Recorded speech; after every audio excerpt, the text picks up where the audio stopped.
Hello po.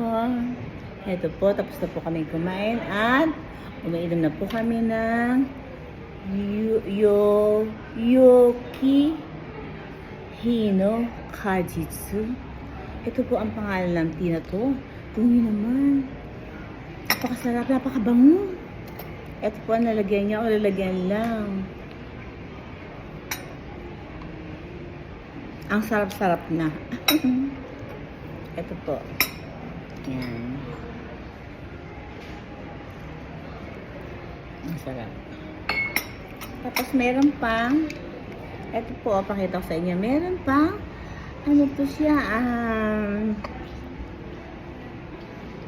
ito po yung purin.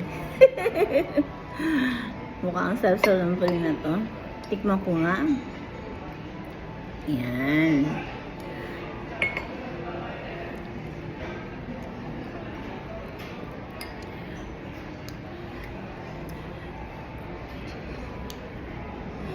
Sain ko. Speechless. Nani ko rin. 美味しすぎるプリンやばい。 Yabay na ako na po rin.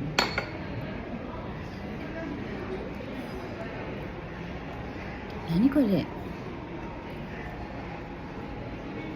Mecha oishii. Walang biro po. Sarap. Ito palang ano natin, ito palang tea natin. Yung ito, hindi na to, pwedeng lagyan ng asukal. At pwede rin hindi. Total, matamis naman yung purin, huwag na natin lagyan ng asukal. Pero yung purin, grabe, ang sarap. Alam niyo po yung anak ko nung maliit siya, napakahilig ko sa purin niya. Kaya, alam ko na gumanyan po sa akin gumanyan siya. Alam ko na nagustuhan niya ito talaga. Di ba? Kasi marami na po siya nakain na po rin ng mga bata pa siya, di ba?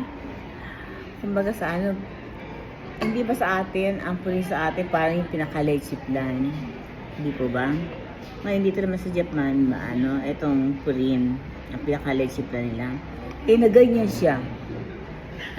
Ibig sabihin, masarap talaga. Na? Ito po, yan po, yan. Sige po. Sana nag-enjoy kayo sa ito pa, meron pa kami wine. Napaka-busy ko naman. At meron pa, ano ba to? Ano ba to? Pellegrino. Nanto ka? San Pellegrino? Ayan o. Tignan naman o. Ayan. Ano lang po siya? Tasan lang siya. Hindi naman siya, hindi naman siya. Ayan naman siyang alcohol. San Pellegrino. Okay. Pellegrino. San Pellegrino. Naku po na. Naku. Alam ko nasa Italia. Sige po. Bye-bye po. Maraming salamat po sa panood niyo. Thank you.